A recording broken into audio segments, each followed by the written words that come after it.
kanila. Kaya kung paano mahalaga po yun sa kanila, sa ating pong kapanahunan ngayon, ito din po ay mahalaga.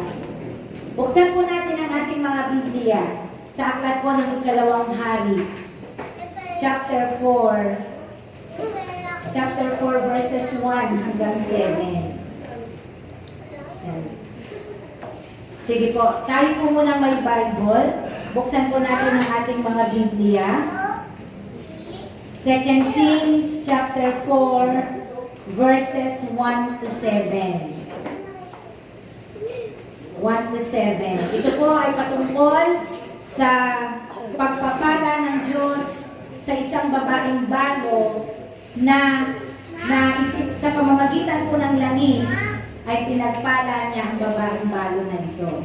So tingnan po natin kung ano ang gamit, ano ang value ng langis, bakit po ito ay mahalaga sa atin.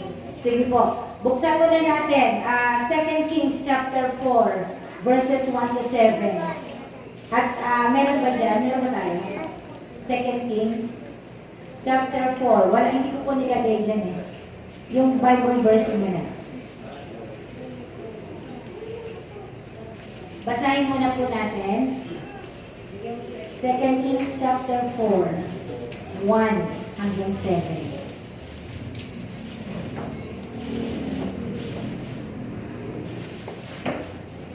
Yan. Sige po, sabay-sabay natin basahin, mga anak ng Diyos. Tumingin po kayo dito sa ating board at magbasa po tayo sabay-sabay. Umpisahan po natin. Sabi po dito, sumigaw nga kay Eliseo ang isang babae na isa sa mga asawa ng mga anak ng mga propeta na nagsasabi, ang iyong lingkod na aking asawa ay patay na at iyong talastas ng iyong lingkod ay natakot sa Panginoon at ang pinagkautangan ay naparito upang kuning alipin niya ang aking dalawang anak. Sinabi ni Eliseo sa kanya, anong gagawin ko sa iyo?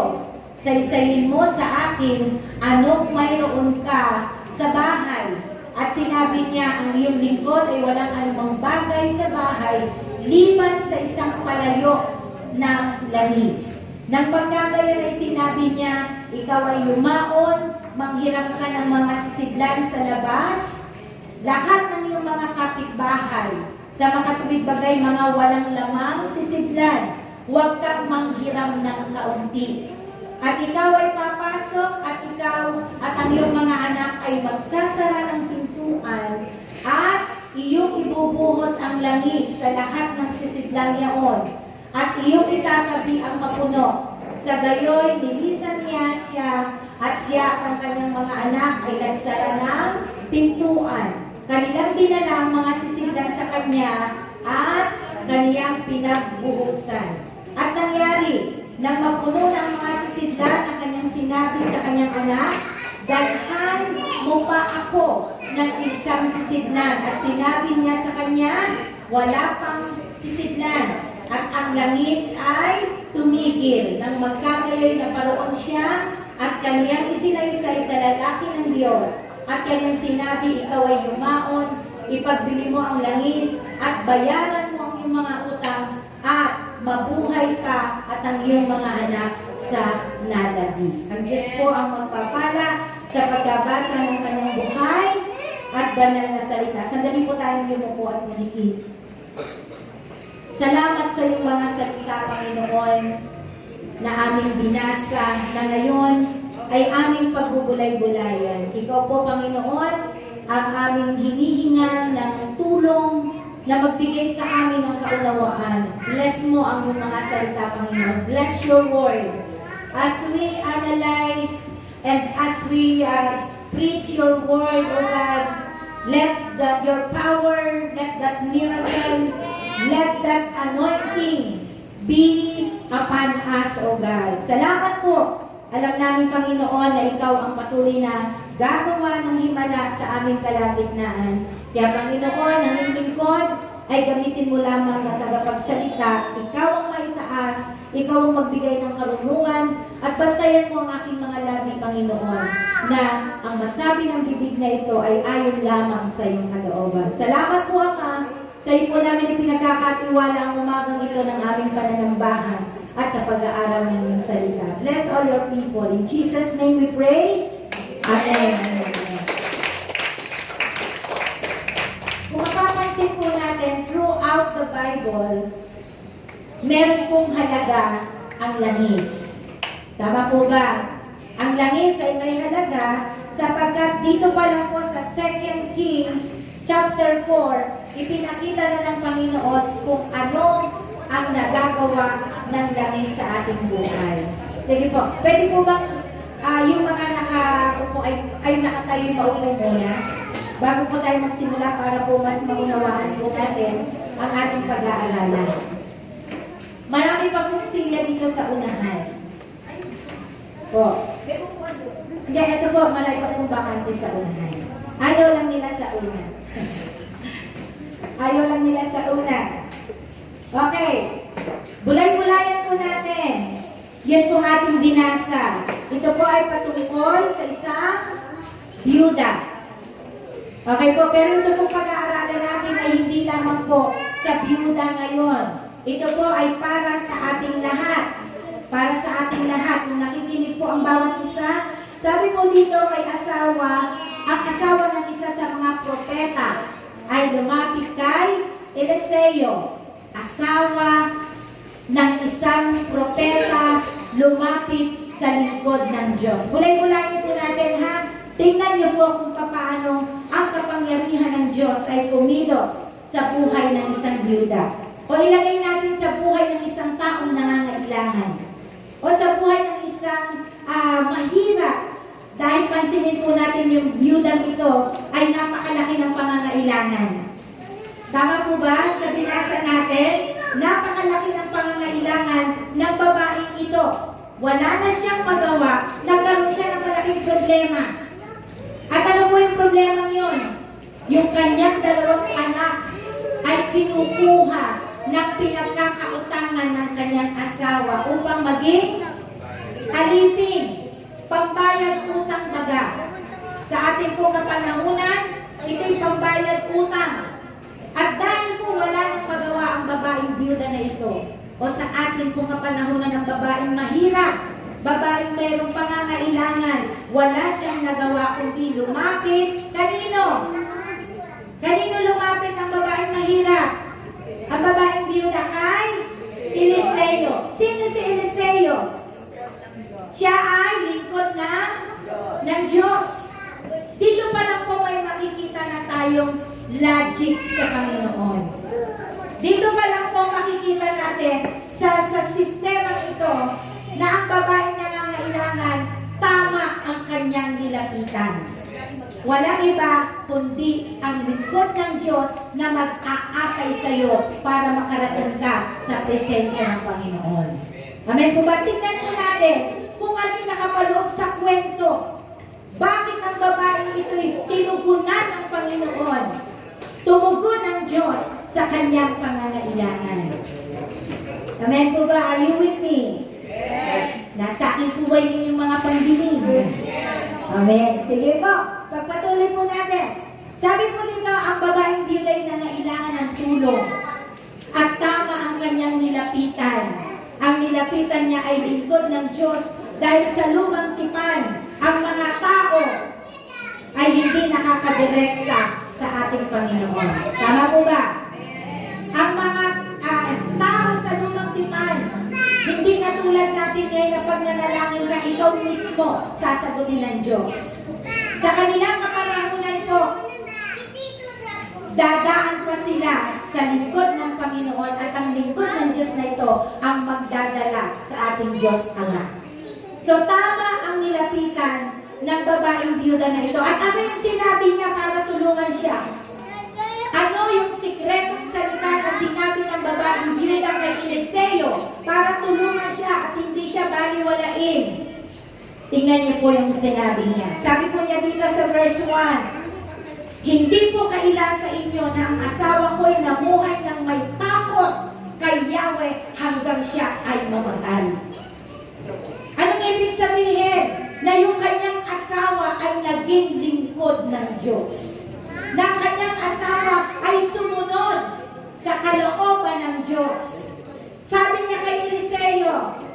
Hello? Amen. Kasi sayang po sayang yung mensahe ng Diyos na nais na iparinig sa inyo na gusto ko po buo natin marinig. Amen po. Yan. Ano po yung sinabi ng babaeng biyuda kay Eliseo, bakit siya pinakinggan? Bakit siya pinakinggan? At yung problema niya nilutas ng lingkod ng Diyos at hindi lang po yun over, more than conqueror. More than, hindi lang doon sa kanyang pangangailangan ang ibinigay ng Diyos, sobra-sobra pa, sapagkat sa kanilang buhay na nalalabi, magiging sapat yung ibinigay ng Diyos sa kanila.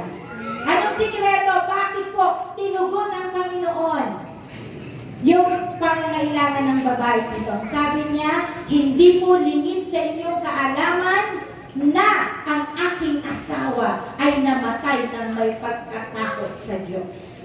Anong ibig sabihin sa mababaw na pananalita? Ang kanyang asawa ay sumunod sa kalooban ng Panginoon. Kaya hindi pwedeng humindi si Eliseo. Kaya sabi niya, anong magagawa ko sa iyo? Di po ba? Sabi ng kasunod na verse, anong magagawa ko sa iyo? Ngayon, sabi niya, ano ang meron ka sa loob ng bahay? Tayo po, kapag tayo totohanang sumusunod sa kalooban ng Panginoon, hindi pwedeng hindi tugunan ng Diyos ang pangangailangan mo sa iyong buhay. Hindi pwedeng hindi ka sasagutin ng Panginoon kapag ikaw ay may pangangailangan. Bakit? Dahil yung sikreto ng pagsunod mo sa kalooban ng Diyos, ginagawa mo. Unless, maliban na lang, kung hindi ka talagang sumusunod at masungwalin ka sa kalooban ng Panginoon. Pero kapag alam natin, sumusunod tayo sa kalooban ng Panginoon, hindi pwedeng hindi gagalaw ang kamay ng Diyos. Hindi pwedeng hindi ibibigay ng Panginoon yung kailangan mo at higit pa sa pangangailangan mo, kayang ibigay ng Diyos sa iyo. Amen po ba? Okay, sabi mo dito, anong magagawa ko sa iyo? Sabi ni Eliseo, anong meron ka sa bahay?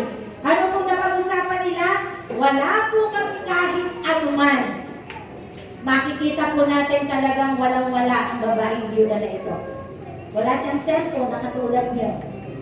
Wala silang TV na katulad ng TV niyo. Wala silang flat screen. Wala sila kahit ano. Ang sabi niya, wala po kami kahit anuman. Pero meron po kami na konting langis sa aming panloob. Ano po yung sinabi niya? Meron po kami konting langis na nandoroon sa aming palayo. Kayo po ba'y may langis? Literal na langis ang pinag-uusapan ko dito sa banal na kasulatan. Sabi niya, wala po maliban sa isang boteng langis. So mula doon sa konting langis na yon, may kayang gawin ang Diyos sa buhay mo. Mula sa isang maliit na bagay, mula sa Panginoon na ginagawa mo sa Diyos, kayang gamitin niya ng Panginoon para pagpalain ka. Dito po, sabi ng anong babae, konti lang po, kaya sinabi ni Eliseo. Tandaan niyo po, si Eliseo ay lingkod ng Diyos. Sabi niya, sabi ni Eliseo, puntahan mo ang iyong mga kapitbahay. Humiram ka ng mga lalagyan ng langis mo, langis hanggang mayroon kang makukuha o mayroon kang mahihiram. Yung mga maaaring mga bote, nung araw na kanilang ginagamit, hiningi po niya yon.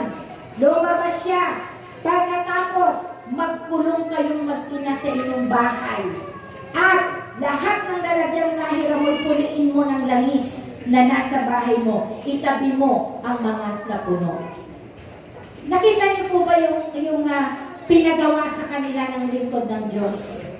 Lumabas ka, kumuha ka ng walang laman, ipasok mo sa iyong bahay, magkulong kayo doon, at mula doon sa kukunting langis, pupunuin mo ang napakaraming boteng walang laman. Nagigets niyo ba yun? Paano kaya mangyayari yun? How could that happen? Paano mangyayari na ang karimpot na langis pupunuin ang napakaraming botelya na walang laman? Sa isip ng tao, hindi natin alam at hindi natin ito maipaliwanag. Pero, meron tayong Diyos na makapangyarihan sa lahat. At ang sabi niya, ang kapamaraanan ko ay hindi mo kapamaraanan. My ways are not your ways, and my thoughts are not your thoughts. Yung level ng isip natin maaaring kapiraso lang, pero ang level ng utak ng Diyos ay napakalawak at walang hangganan. Ano pong nangyari? Kasi sa atin ngayon, sa literal nating buhay, parang iisipin natin, kung wala kang pananampalataya sa Diyos, makikita mo at masasabi mo, imposible ito. This is impossible.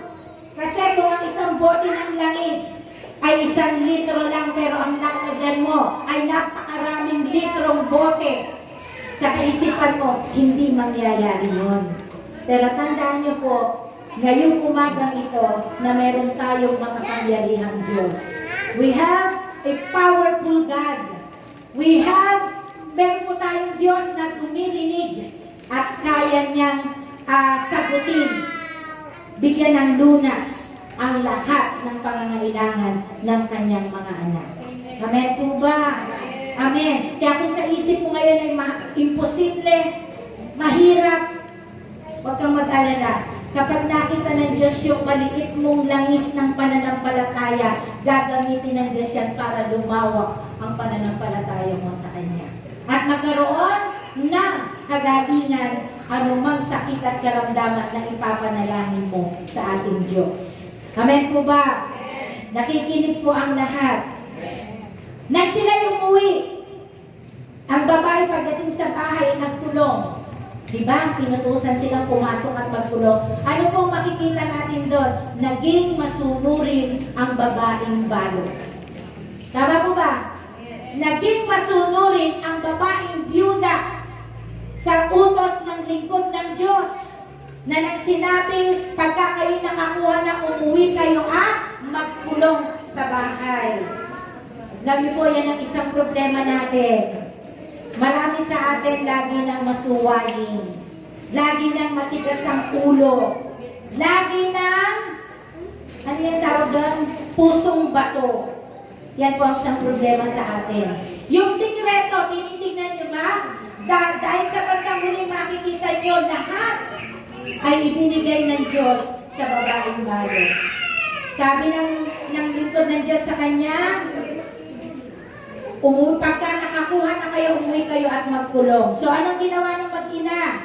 Sabi po doon, umuwi nga sila at pagdating sa bahay ay nagkulong ang mag-iina. Makikita natin dito, they have that spirit of obedience. Tama po ba? Meron na tayo niyan? Dalawa'y sumagot. Salamat sa Diyos, hindi na zero. Salamat sa Lord, hindi na zero. May masunurin pa rin dito. Okay. Sabi po dito, isa-isa nilang pinuno ng langis ang mga lalagyan habang ang mga ito'y dinadala sa kanya ng kanyang mga anak. Amen. Verse 6, hindi alam ng ina na puno ng lahat, kaya sinabi niya, abutan pa ninyo ako. Abutan niyo pa ako ng lalagyan. Sabi ng kanyang anak, puno na pong lahat. Palagay niyo po gano'ng marami yun. Gano'ng karami yung bote niya na nilagyan ng langis. Gano'ng karami po yun? Sige, gano'ng kadami? Gano'ng kadami?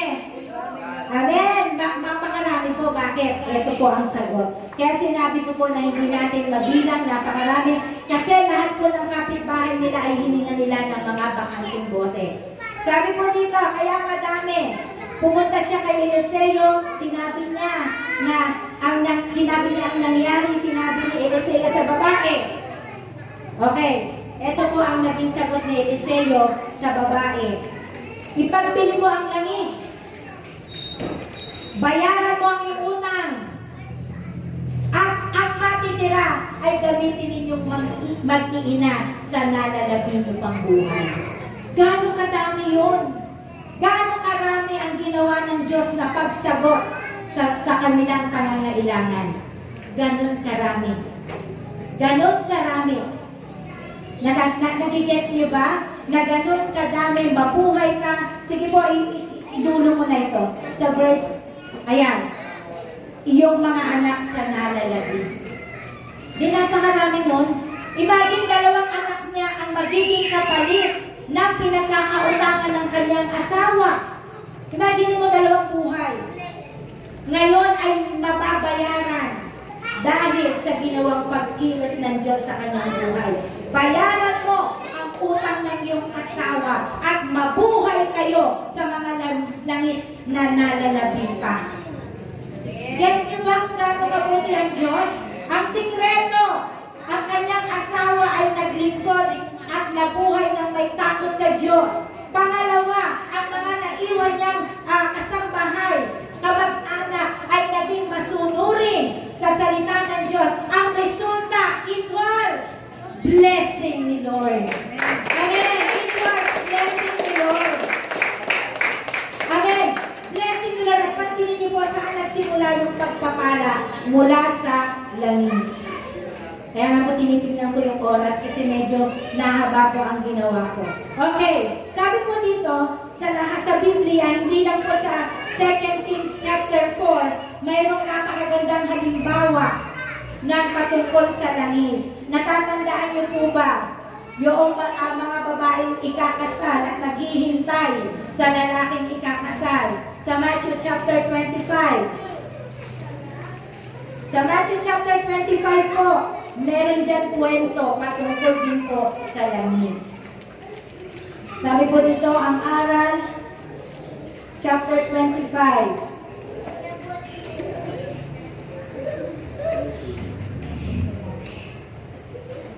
Doon po sa, nakalagay mo lang sa 26. Okay, sa 25 verse 1, tignan niyo po kung gaano kahalaga ang langis. Sa lumang tipan, ginamit ng Diyos itong pagpapala sa buhay ng biyuda, sa buhay ng nangangailangan. Dito naman sa ating kapanahunan, sa bagong tipan, sabi po dito, merong talinghaga tungkol sa 10 dalaga. Sabi po dito, ang kaharian ng langit ay maitutulad dito. May 10 dalagang lumabas upang sumalubong sa lalaking ikakasal. Bawat isa ay may dalang ilawan. Ang 5 sa kanila ay hangal. At ang 5 na may matatalino. So, ibig sabihin, hindi pala lahat ay pare-parehong matalino sa harapan ng Diyos. Meron silang kailangang iitabi, ingatan sa kanilang mga sarili na kung minsan nakakalimutan at nakakaligtaan natin. Hindi lang basta nakakaligtaan, binabaliwala natin. Tama po ba? Just like ngayon, napakahalaga na nakikinig tayo ng salita ng Diyos. Pero sa halip na makinig ka ng salita ng Diyos, kung sino-sino tinitingnan mo at kung saan-saan nandoon ang pandinig mo. Tama ba yun? Pagbabaliwala po yan. Kaya nga po si Pedro, doon po sa aklat ng mga gawa, may ipapangaral ng salita ng Diyos, sinesenyasan niya ang lahat. Tumahimik kayo! Kasi ipapangaral ang salita ng Diyos. Merong 5 babaeng hangal at merong 5 babaeng matatalino. Tingnan niyo rin po kung saan inihaling tulad ng Diyos ang matatalino at mga hangal. Sabi po dito sa ating binabasa, ang mga hangal nagdala ng mga ilawan, ngunit hindi nagbaon ng wala na namang langis. Diba? Langis na naman sa lumang tipan, langis sa bagong tipan, langis. Sabi po dito, ngunit hindi nagbaon ng langis. Ang matatalino naman nagbaon ng langis, bukod pa sa kanilang mga ilawan. Nasaan po ang matatalinong anak ng Diyos dito? Amen. Merong 5. Salamat sa Diyos. Ang matatalinong nagbaon ng langis, bukod pa sa kanilang mga ilawan. Bakit sila lumabas? Meron silang hinihintay na sasalubunging lalaking ikakasal. Pero naging problema po na antala ano ba sa ibang salita na antala na late in English na late ang pagdating ng lalaking ikakasal, na antala ang pagdating ng lalaking ikakasal, kaya inantok at nakatulog sila sa paghihintay. Sino po nakatulog? Silang 10. Nakatulog sila actually. Hindi lang yung 5 hangal at hindi lang din yung 5 matatalino. Okay, lahat sila ay nakatulog.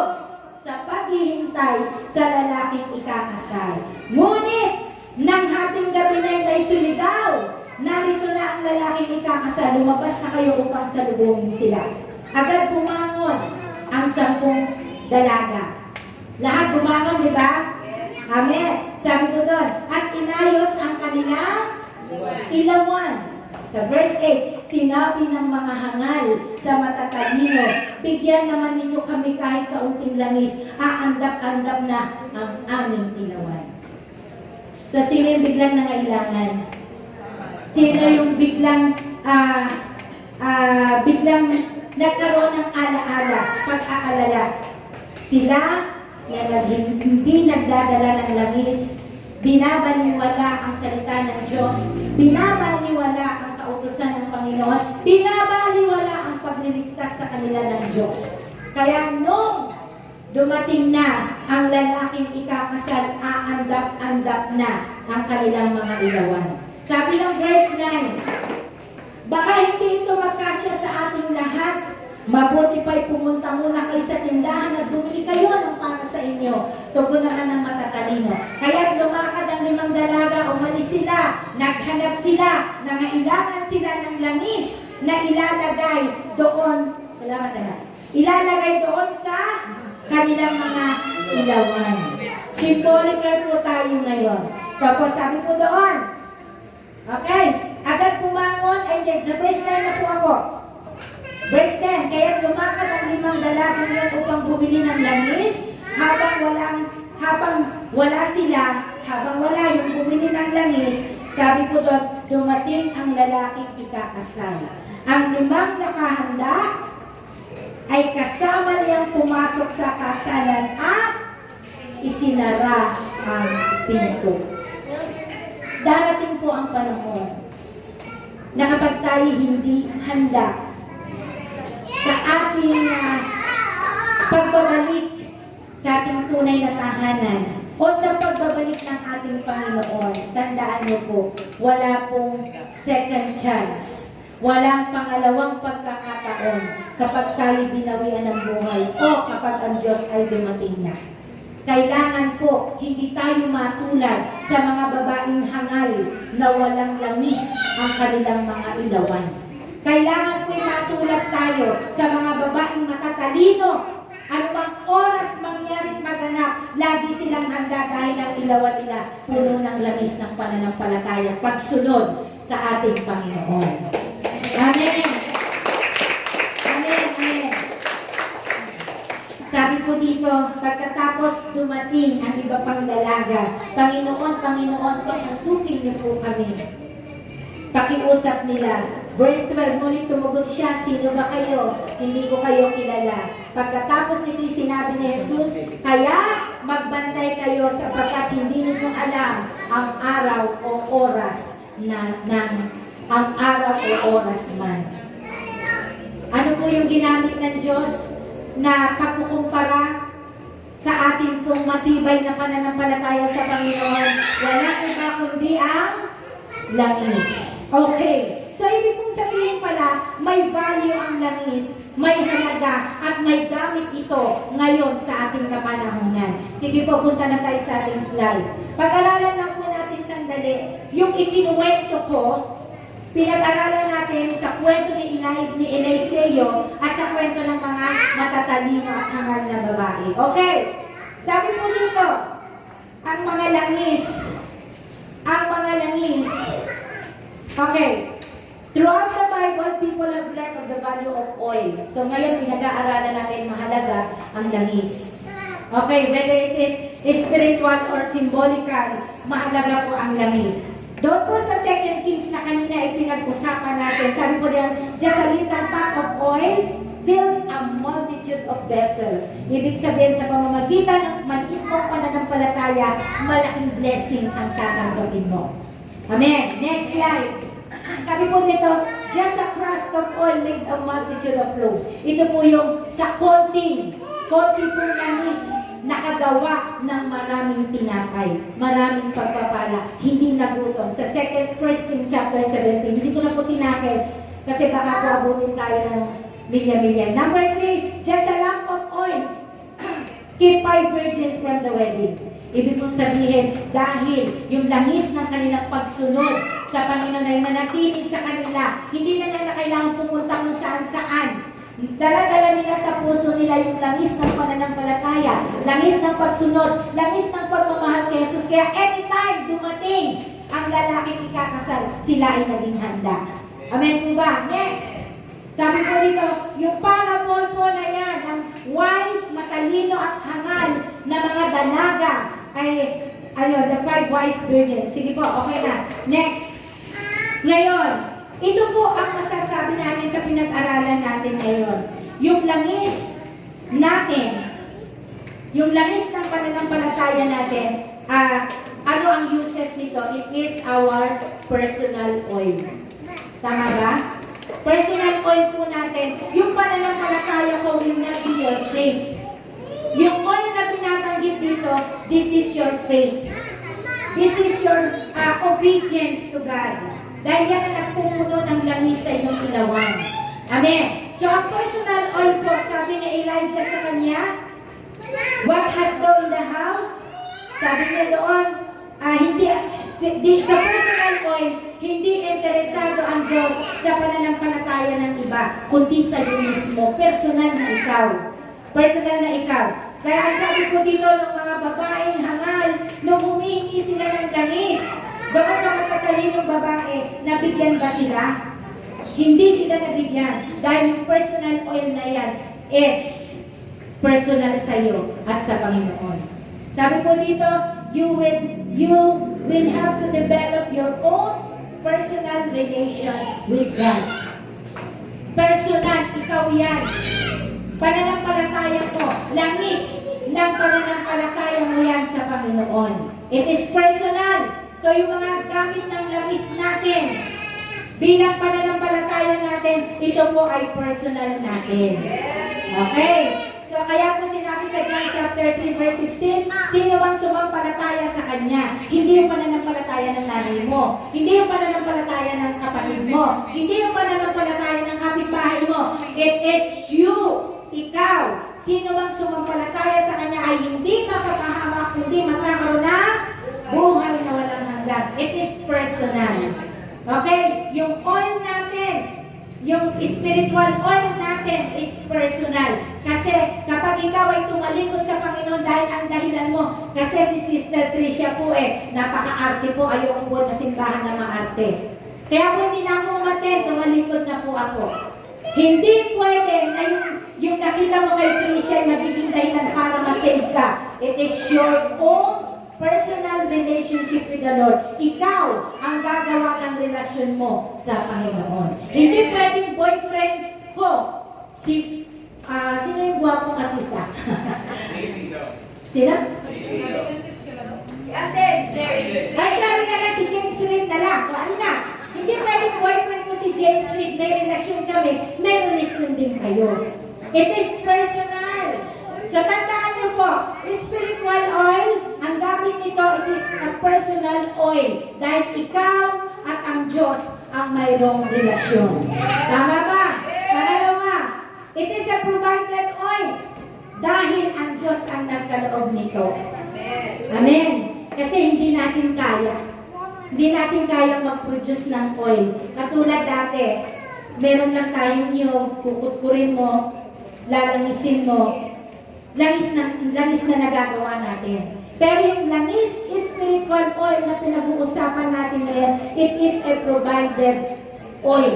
Dahil yung babae na nanghihingi at bibili ng langis, hindi siya nabigyan.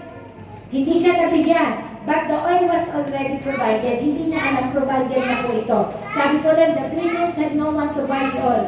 But it was provided. You have no source to purchase oil and no means to pay it. But Christ has provided it.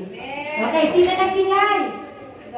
Ang Panginoon. Yung langis na ito ng kaligtasan natin. Yung langis ng pananampalataya natin. Jesus died on the cross and raised up again para po yung ating buhay ay magkaroon ng buhay na walang hanggan.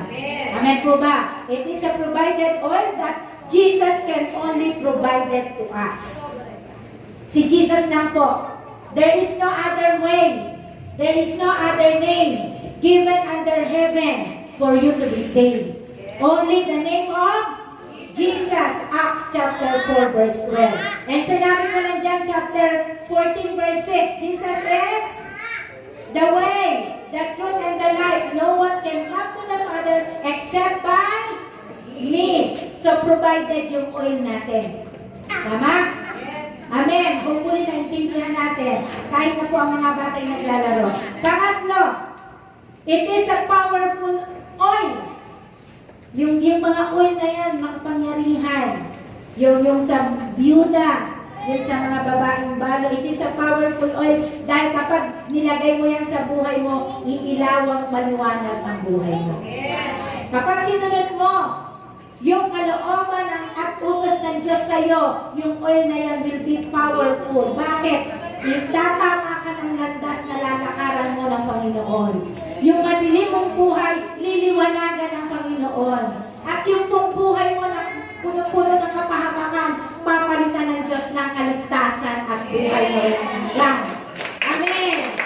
That is a powerful oil. Makapangyarihan niya dahil yung oil na yan, pag nasa puso mo, you will be enlightened. Hallelujah. Amen. So next, yung pong pure oil. Bakit pure oil?